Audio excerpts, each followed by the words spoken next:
Picture this, a wave of discontent sweeping across America, with millions rallying against what they see as unchecked power in the White House.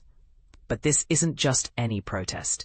It's sparking an unprecedented show of force from state leaders. And here's where it gets controversial.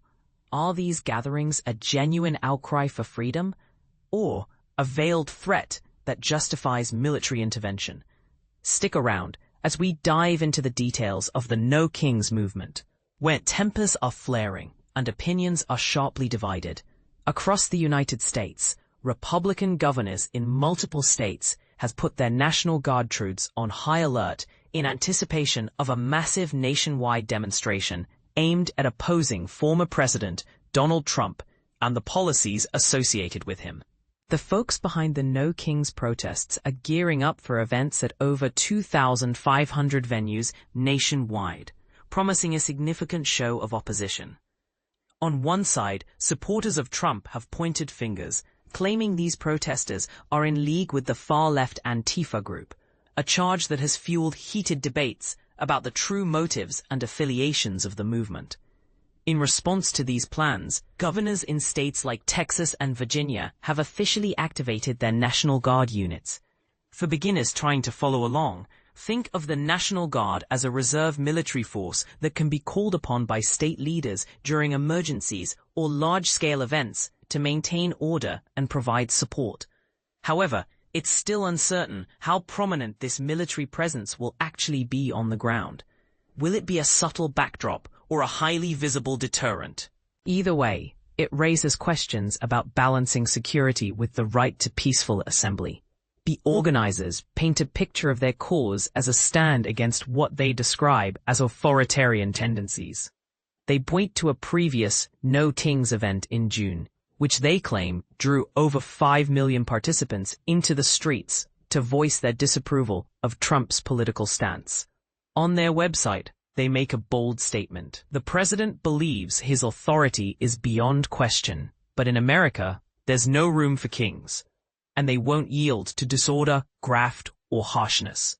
This framing resonates with many who view the protests as a defense of democratic principles, much like historical movements that challenged overreaching power, such as the civil rights marches of the 1960s. Yet, not everyone sees it that way. Some Republicans have labeled these rallies hate America gatherings, suggesting they undermine national unity rather than uphold it. Take Kansas Senator Roger Marshall, for instance, who told CNN that deploying the National Guard might be necessary. "Hopefully it'll be peaceful," he said, "but I doubt it." His words highlight a skeptical view that contrasts sharply with the organizers' claims, turning the protests into a battleground of perceptions. In Texas, Governor Greg Abbott took proactive steps on Thursday by mobilizing the state's National Guard ahead of a planned demonstration in Austin, the state's capital. He justified this by citing the planned Antifa-linked demonstration, implying a need for readiness against potential unrest. This move hasn't gone unchallenged, though. Democrats, including Texas's top Democrat Gene Wu, have fiercely criticized it. Wu argued that deploying armed troops to quell peaceful protests is the hallmark of monarchs and tyrants. And by doing so, Abbott has shown his true colors.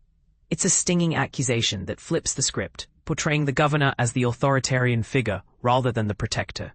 Similarly, in Virginia, Governor Glenn Youngkin issued orders to activate the state National Guard, adding another layer to this unfolding drama. As these stories develop, it begs the question, when does precaution cross into overreach? Is the National Guard's involvement a smart safeguard against chaos, or an overreaction that stifles dissent? And this is the part most people miss.